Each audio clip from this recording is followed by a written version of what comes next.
Hey, you're all clean. By the way, we scanned some You don't cargo always pods stay. floating around nearby. No? And you know what? They're filled with illegal shit, but it's not yours, right? So we'll just Excellent. confiscate these and destroy them. This game Oh. thinks of everything.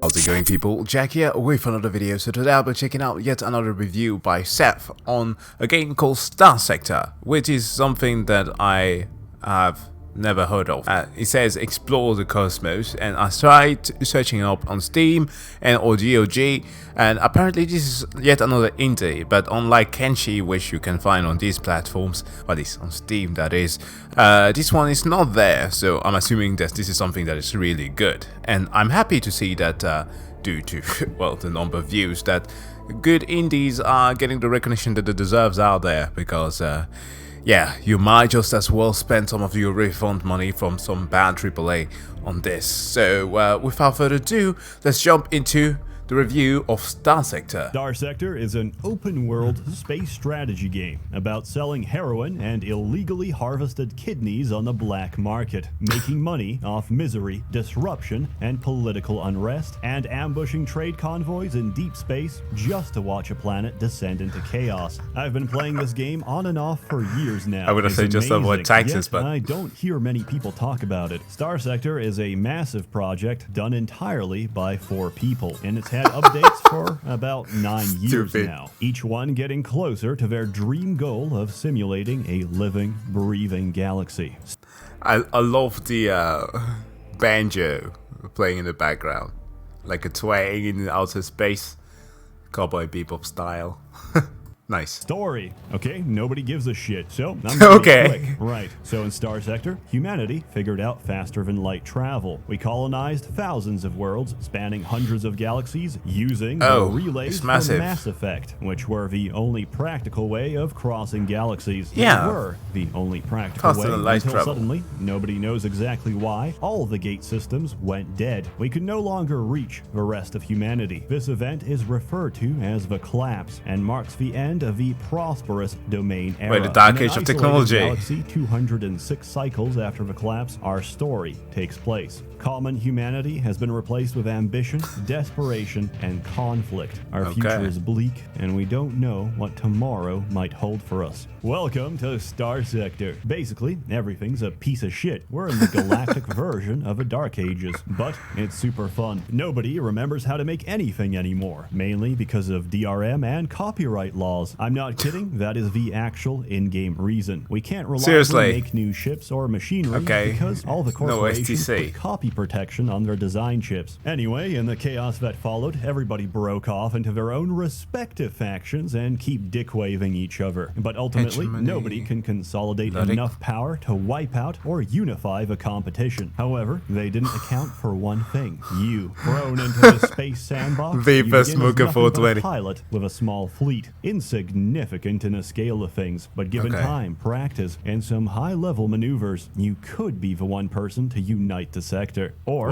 reduce it to the Stone Age. Every faction is unique in their motivations, and it generally pays to be nice to them. That is, if they can be reasoned with. In no particular order, these are the Hegemony, which represent the combined remains of law and order from the Domain era, the Persine League, which said fuck taxes and broke off from the Hegemony, the Syndrian Diktat, a military dictatorship which also said fuck taxes and broke off from the Hegemony, Corporation, which represents the R&D business interest of Tritachyon Incorporated, the mega corporation responsible for pioneering unregulated AI technology. Conversely, there's the Ludic Church, who are subhumans that believe the Hold on a minute. I suddenly just had like a weird glitch in my camera there. Switched to some weird artistic mode. Okay, anyways. That was weird. For molesting the stars, and that artificial intelligence is literally electronic Satan. These are considered the moderates. Then there's the Ludic Path. Fundamentalist they have a space ISIS that believe the answer to man's technological hubris is rampant terrorism. Everyone hates the Ludic Path, and the Ludic Path hates everyone. And finally, pirates. These are self-explanatory and quite consistent with their ideology. Yeah, searching for the One Piece. So I'm going to kill you. Or you don't. I'm going to kill you anyway for the hell of it. Your relations and interactions with each of these factions will determine the fate of a galaxy. Anyway, gameplay. Everything's a wreck. Tensions are high, but most of all, there's profit to be made. Mostly everything in Starsector revolves around money or credits. These are effectively space bitcoins and are universally accepted everywhere. Most of your time, as with real life, will be spent figuring out how to make as much money as possible. You can see why I love this game. It runs in my blood. Your of course. fleet is very small. Of you course can't it really does. fight most enemies, but you are fast and burn very little fuel to get around. The only means of interstellar travel in Starsector is by diving into hyperspace I'm about to and ask, burning those through black metric tons of holes. antimatter fuel to reach distant stars. So the size and composition of your Okay. fleet is important for fuel economy. You should always watch your fuel tanks and pray you never run dry while in the middle of deep space. Like, I am not a... So, I am no advocate and or connoisseur in the realm of space travel. Not truly. I guess that the best that I've ever dove into that was doing like a short presentation on Interstellar once. And I tried to understand the wonderful AI... Oh, not AI, but calculations that were made to explain the representation of a black hole and the event horizon. But the whole concept of like antimatter generators to achieve space travel, it's a good one. But the thing is that an anti-atom that's usually made with the use of antiproton and oh Jesus Christ, yeah. What's the other part? Anyways, nevertheless, but the combination of those don't last very long. It's literally like very few nanoseconds. So actually gathering material to make what does he say again? Antimatter fuel is not an easy task. But I guess that 200 and so years of development, well, way before that, one could actually achieve that. Anyways, just a sidetrack here. Let's keep going. Because once you go dry, your fleet will be pulled into the nearest gravity well, which, if you're unlucky, might be a red giant. If you're very unlucky, a black hole. So, at the start, I recommend you do planetary surveys and exploration contracts. These don't require much investment, just patience and nerves of steel. Sometimes, while exploring deep space, you might hear distress signals. We ignore those. Just ignore them. Playing a bit of his name, you know, the vape smoker 420. Imagine being at a party with friends of yours who suddenly start hitting a blunt, and one of them goes like, you know how you actually won't be able to hear the explosion of those X-Wings in Star Wars? Why is that? Well, because in the vacuum of space, you can't hear sounds. To which I say, yeah, sure, but those aren't real Ewoks either. Oh shit. Yeah, and if you ever hear voices in the vacuum of space, you better run. Contracts are offered to you by intel frequencies from different factions, businesses, and planet administrators. How close you are to the nearest communications relay will decide how quickly you hear about it, since transmissions travel in real time. You should generally be very quick about grabbing these. Space is busy, and contracts can be withdrawn or taken by somebody else without notice. With money to spare, you can go ahead and actually invest into your own ships. And let me tell you, there's a lot of ships to choose from, with different roles, specifications, and hull sizes. I don't know, for some reason, ranges from the smallest frigates.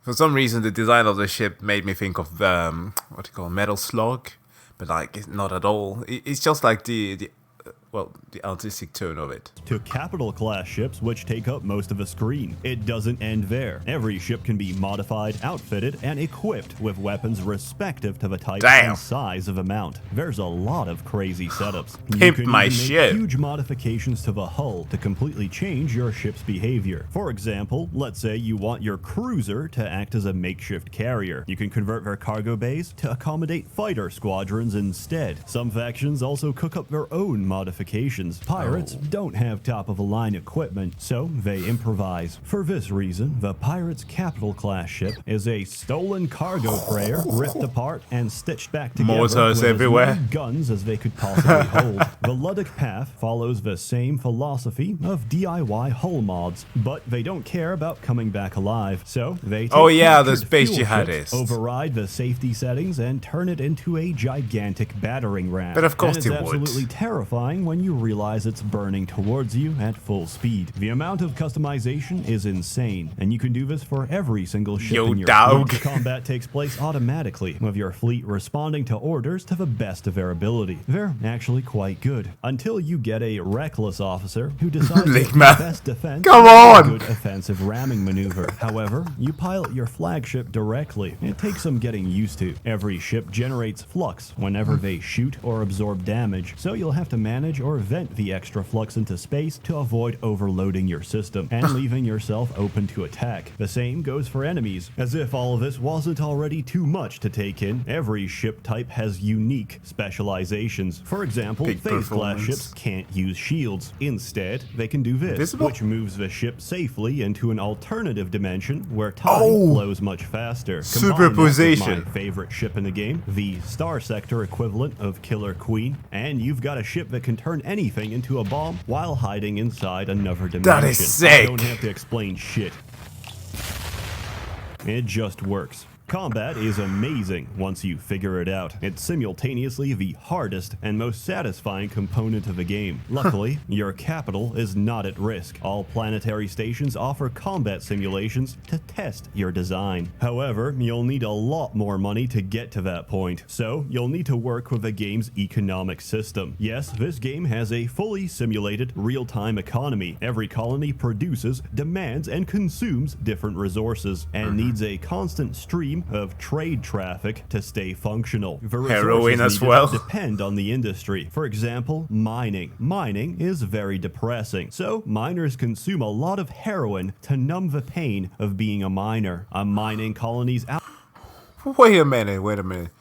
Process that already adjusted based on the current market size and local condition. Okay, I know that he does a lot of these things where he, like, change the nature of the product to make it funnier, but they can't be circulating those in the real market. There has to be a black market for this, right? That's a safe move to pull off. Output stagnates if the smuggled narcotics cannot meet demand. Each time you enter a marketplace in the game, you can pull up the entire market data, see consumers, producers, market shares, and relative prices across the sector. Wow. But making a profit isn't that easy. The This is open wild. market is subject to a massive trade tariff of 30%, which can quickly cut into your margins. So we don't trade on Screw the open taxes. market. We trade on the black market. Smuggling shit planet to planet completely sidesteps paying taxes and lets you deal in highly illegal contraband like combat mechs, AI cores, harvested organs, and every drug you can think of. However, the life of a smuggler isn't that easy. Smuggle Space too much police. and your suspicion level increases, which means patrol fleets are more likely to do random stop searches. Sometimes they find nothing. Sometimes they find all of your contraband, destroy it, and hurt your reputation. I still remember the moment I was amazed by this game. I was about to be stop searched by a random patrol, so I thought, hey, let's just eject all of my drugs out into space. So I got stop searched. They found nothing, as expected. Then the patrol officer said, hey, you're all clean. And by the way, we scanned some You don't cargo always pods stay. floating around nearby. No? And you know what? They're filled with illegal shit, but it's not yours, right? So we'll just Excellent. confiscate these and destroy them. This game Oh. thinks of everything. Wow. So, to smuggle effectively, let me teach you the tricks of a trade, which conveniently are the same tools you'll use for navigating space. Number Alright. 1. In civilized space, everyone has to have their transponder on. Identification. This is your fleet identification. It's illegal to go without it, but it makes it very obvious when you're doing shady business. The detection range of your fleet depends on your surroundings. A nearby asteroid field is the perfect place to hide. Once inside, we kill our transponder and go dark. Going dark means running engine engines on minimal power, which reduces your heat signature and makes you very hard to detect. Doing this, we quietly approach planets and do business anonymously, so the authorities can't trace it back to us. Number 2, if you get jumped by patrols or spotted, hit the emergency burn and outrun them. If they're too close, there's a chance they'll try and fire off an interdiction, which temporarily fries your burn drives. If this happens, you're screwed. But we've got another trick up our sleeves. Number 3, transverse jumping, the most essential skill you can learn as a fleet commander, which lets you jump right into hyperspace without using a jump point. It's highly illegal, it takes a while to charge, but it lets you dab on patrols before they can reach you. With all of these tools, you should be able to make fat stacks of cash. Now, of course, regular smuggling is fine and dandy, but the big profits are taken from trade contracts, as they often pay several times the market value, provided you can deliver on time. Or just hang around the local bar. At the end of the day, it turns out the best vehicle for human business is alcohol. This game is constant management, planning, and calculation. Sometimes things don't go as planned or get thrown off by factors outside your control, but these can also be exploited for your own gain. Let's say a system has been targeted by pirates. Smuggling is rampant. Trade convoys are going missing. This is terrible. However, it's also terribly profitable for you. The more desperate a system gets, the cheaper they'll sell their exports, and the higher they'll pay for imports to stabilize the market. You could even go one step further. Why not take advantage of a trade surplus, buy off the excess, and smuggle them back to the pirates? Pirates have terrible trade routes and will gladly pay good money for marines, mechs, and narcotics. War and conflict is just business after all. In this game, morality doesn't pay. Opportunistic pragmatism does. When your business relation sours or ceases to be profitable, offer to take the bounty contract for that same group of pirates, blast their station into orbit, and receive even more money and praise from the faction that posted the contract. You'll come back a celebrated hero, and lower-ranking officials will generally stay out of your way. You're a smuggler, you're doing illegal shit, but you're also helping us out. It's a good thing that we're mainly dealing with ships. For I remember playing, what's it called? Mass Effect? And or was it another space game? But nevertheless, playing a game like that where I then encountered some other civilians and feeling kind of reluctant to do the evil deeds that needed to be done. Because, you know, video games have a tendency of playing on your morality sometimes. And of course, I know that I wouldn't be able to do that somehow, but yeah, I guess one can get over those hurdles pretty easily. We'll turn a blind eye for now. You can also do the same for the Luddic Path. Who knew that arming radical space terrorists could be so profitable? This game is amazing, and with the latest update, you can go even further. With so much wealth and power, why not start exploring the far sectors of space? It's mostly filled with dead rocks and all sorts of natural and unnatural cosmic horrors like neutron stars, black holes, and even worse, the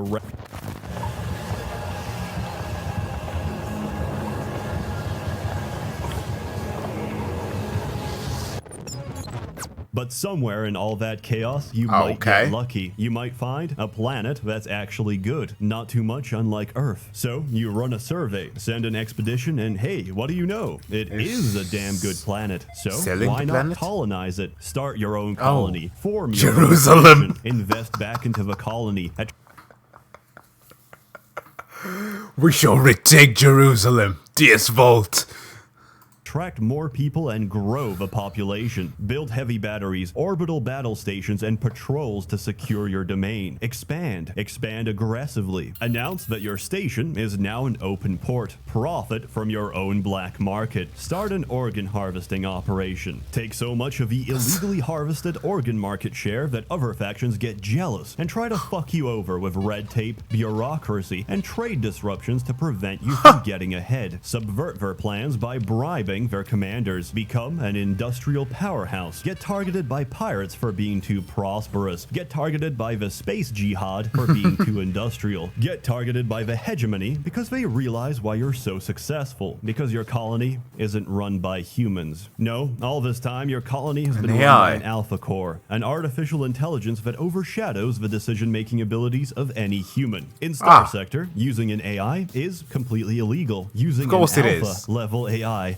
is extremely fucking illegal. That's the Warhammer 40k. Bribing their military, they can't do anything. Eventually, decide that having an AI isn't worth the trouble. Try and pull it out, but you can't because it's missing.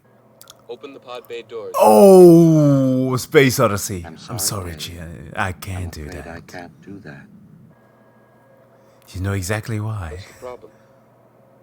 I think you know what the problem is just as well as I do. Oh man, I can't even quote it correctly. It's been a while. This. Get blackmailed by your own AI, who threatens to tell every faction in the sector that you've been using AI technology if you try and disconnect him. Do it anyway. Plunge your empire into total war. Raid the other factions and steal their copyright-protected blueprints. Watch them get obliterated by their own ship designs.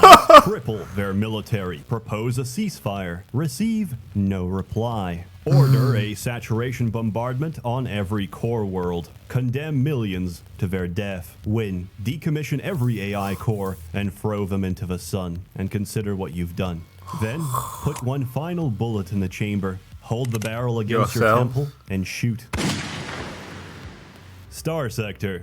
It's a lot of fun. What the hell was that? And you've covered everything. Wrong. This game also has its own active modding scene, which adds dozens of new ships, weapons, and factions into the mix. There's even mods which merge them all together, letting new factions trade and interact with the rest. After finishing the base game, mods can keep you entertained with an entirely new game altogether. Sometimes the developers even incorporate mods into the main code if they're that good. Oh yeah, this game also works on Mac and Linux. This is probably one of the best products I've ever bought, and it only cost me 15 bucks. They make you use some old-ass website from the 2000s to get your CD key and download link, but hey, that's smart. It works. I can't really complain about something I've played for several hundred hours, nor something that keeps getting updates yearly. My only criticism is that chasing enemies or getting into a fight can take a long time if you're flying the larger ships, but again, this is something I fixed with a single mod. In an industry where you're piled on constantly with mediocrity, garbage, and bloated design, this is something put out by a few guys that puts AAA studios to shame. I give it a 10 out of 10. I'm completely biased and I don't care. Starsector is a beautiful game and I thoroughly recommend it. Go buy it. And if you're not sure, go try it. Here's my actual CD key. There's downloads below. You can smack it in there. Enjoy. As always, more content to come, so stay tuned. A warm thanks to the many members of the Merchants Guild, generously funding and bankrolling these videos. You're all truly wonderful. Have a good one. Alright, roll the credits. Aww.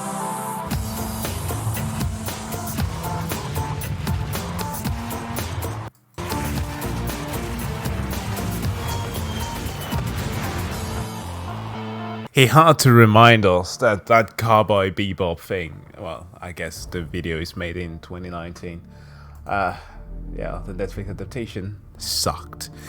But yeah, jeez, Starsector is really good. I didn't expect that. Okay. Might be something to spend some time on once we get some free time. Definitely not something that one can straight up review. It seems like the type of game to take some time to play through, but yeah, pretty cool. I like how he just created his own nation and ended up, well, having to destroy it because of the sentient AI. But, you know, that's what happens. I guess that kind of gives a bit of validity as to a question that I always asked as a Warhammer fan, like, why is it that they didn't adopt sentient AI once again, but like put some limitation onto it? But you never know how fast it can develop itself. But But yeah, that was wonderful. Thank you guys for checking this out. Of course, as always, if you're not subscribed to Seth's channel, please go and do that. Go and like this video. And yeah, if you like this one, of course, you know what to do. Hit that like and or subscribe button. And I wish you all a wonderful evening. See you guys in the next one. Bye.